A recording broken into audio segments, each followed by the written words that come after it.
rolling right along. It is time to talk broadband. It is time to welcome back to the studio Veneeth Iyengar. Veneeth, welcome back. How are you, man? Good. It's been too long. Absolutely. You're on such bigger and better things that you got to be all over the state. So all over the state and in D.C. apparently. Yeah. Louisiana was awarded $1.355, rounded up, $1.36 billion on Monday. This is out of a pool of, $42 billion nationwide? Okay. I'm just going to do a little quick math here. $1.36 billion out of 42. There are 50 states in America. And 6 territories. And 6 territories has got to cover, too. We got more than our fair share. We significantly punched above our weight. In fact, I think we got the 8th largest allocation in the country. So we got more money. If you think about it, we got more money from New York, Pennsylvania, Florida, Georgia, states that have substantially larger populations. Mm-hmm.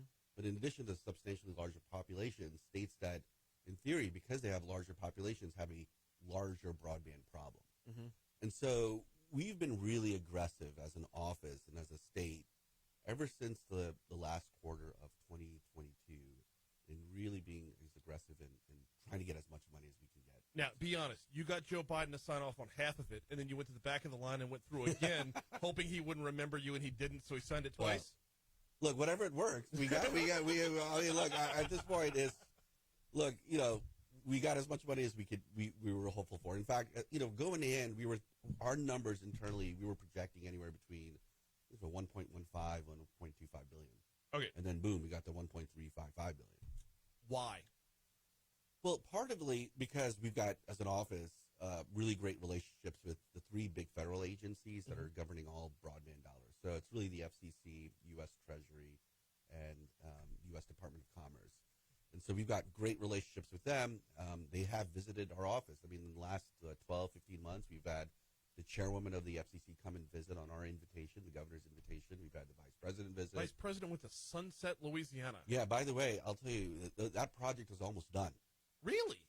People in Sunset, Louisiana, within the next 3 to 4 months are going to start to receive internet. And so that's, 18 months between announcement to people getting what they need is pretty quick turnaround for a federal program. How does that play in the portion that we got here? I mean, Success begets success, Veneeth.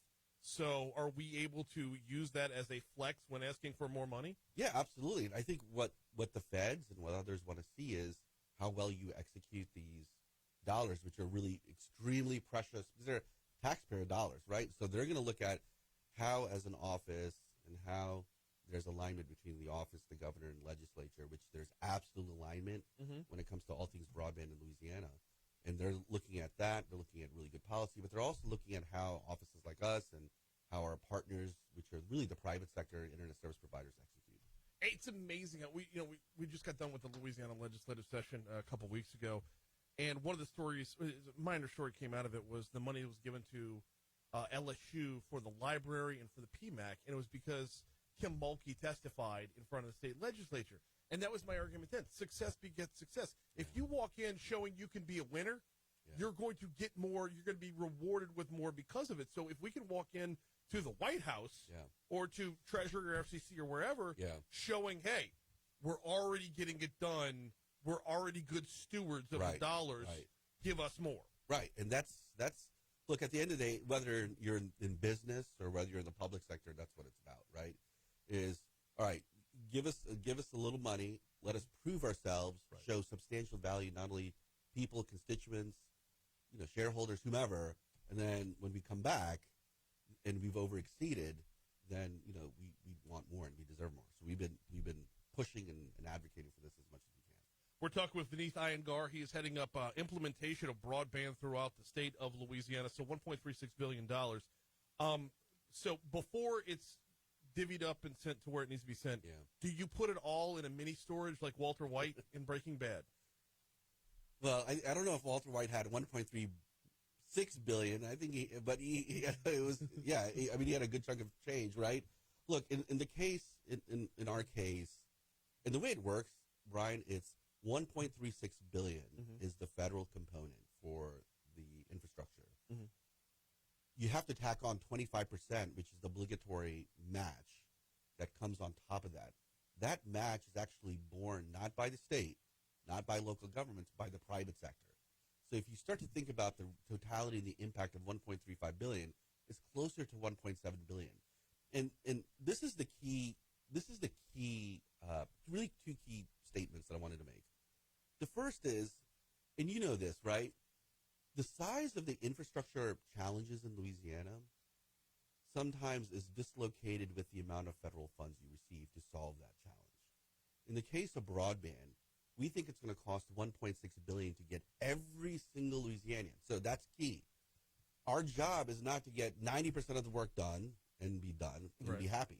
I have to certify and develop a tactical plan and show to the feds, show to the governor, show to the legislature, show to the people that every single Louisianian will have access to something that largely they haven't had in a long time, which is access to high-speed, affordable, reliable internet. But that cost versus benefit, is it skewed in Louisiana? Because normally we look at things through a disaster recovery perspective and not a building something out from scratch perspective. Yeah, so look, in the case of broadband, it's natural that the less dense the population is per square mile, then the costlier it is. Yeah. Right? And so in areas like North Louisiana where the population sizes are fewer and per square mile it's even less, the cost of running fiber down the road is going to be more expensive. Yeah, that's natural. I mean, it's the same amount of fiber, just with fewer houses that are it's going to serve fewer households. Correct. It's going to serve along the way. All right, $1.36 billion. How does this get from cash to implementation to actual internet? So we've got 5 years to not only commit the dollars, but to spend the dollars, and for all of the work that needs to be done. Okay. So we have a very finite number of dollars and a very finite shot clock. So this is not a 10-year effort, right? And so, look, the sooner we can get this problem solved, the sooner I can work myself out of a job and the sooner I can move on in life. So our goal is, at this point, we're going to spend the next several months developing our initial proposal that we have to submit to the feds. They say yes to it, and then we start to draw down those dollars based on a grant program we would execute that the ISPs and electric co-ops can participate in. Okay, so is this going to you said ISPs and electric co-ops, is this going to involve hiring?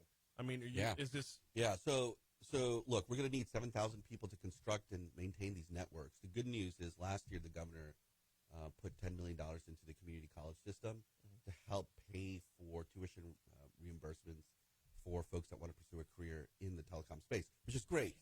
So in the last year, I'll tell you, every community college in Louisiana is offering multiple certifications in terms of all things broadband. So that's a big positive. The second is we've already had 632 completers of certifications of broadband. We expect to be at 3,000 folks that will complete certification by 2025 and likely 5,000 people, if not higher, by 26, 27. So the community colleges have significantly ramped up and have done their part in addressing the workforce challenges and will continue to do so in the next couple of years. We've got Veneeth Iyengar with us for a couple more minutes. How can we on the outside looking in track progress? Yeah, great question. We're actually in the process of unveiling a dashboard. Like when the Domino's pizza tracker. I'll tell you. So I used to work at Domino's, the one on Starring Lane, which is a great experience. And I'll tell you, number one reason back in '97 when I worked at Domino's, people were calling in was like, "What's the status of my pizza?" Right. But now you got this tracker, like pizza's in the oven, it's baking. But so we're creating. We're creating something analog to a tracker, but it's going to be much more detailed.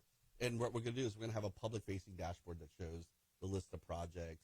Like a red dot means it hasn't started yet. A green dot means it's completed, and so on and so forth. So that'll be public on our website in the next couple of weeks. The visual I had in my mind was Entergy's outage map, but in reverse, basically. Yeah, I mean, in essence, that's a clear-cut map on progress, green lines, red lines. Yeah, we'll have something very similar next couple of weeks because I like your visual better though.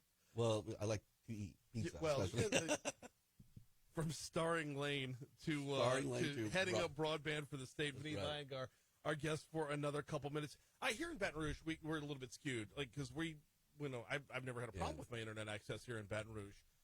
What's the translation between rural and urban? So this this $1.355 billion isn't just a rural program. Mm-hmm. It's going to also impact places that are in urban areas, right?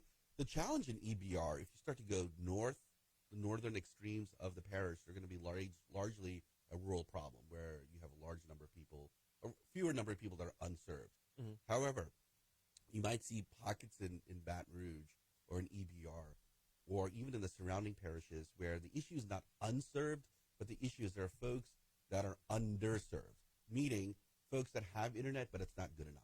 Okay. So the federal definition of high-speed internet is this metric called 25 download, 3 upload speed. Yep. Last year, we worked with the legislature and the governor to increase what we consider high-speed internet to 100 download and 20 upload. So our metric of what we consider high-speed internet is significantly better and faster than the feds. So there are going to be pockets perhaps in EBR where perhaps because of antiquated infrastructure, mm-hmm. people have internet, but it's not good enough, meaning they're underserved. And this money will be used to address public that. perception-wise, though, I mean, it's if you're happy with your internet right now, you don't know what's possible on the back end.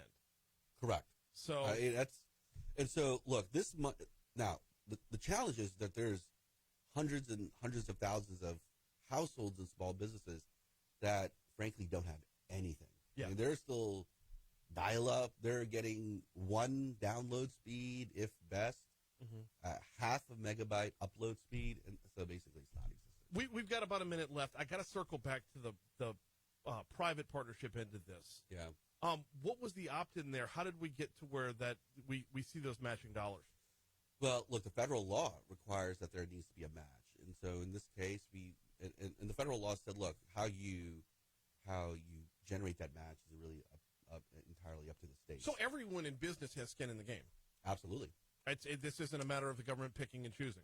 No. So with the $176 million that we received from Treasury, which we've deployed through the Gumbo Grant Program, the average match size, the state law said the average match. Well, the match needed to be 20%, but the average match turned out to be 43%. Oh, wow. Which means you stretch out those dollars even further and making sure that it goes to where it needs to go. He is Veneeth Iyengar. We don't get you around enough, man. We got to with news like this, we'll always bring you in, but we need to check in more regularly. Happy to be here. Glad to have you on. Thank you for Thanks. stopping by.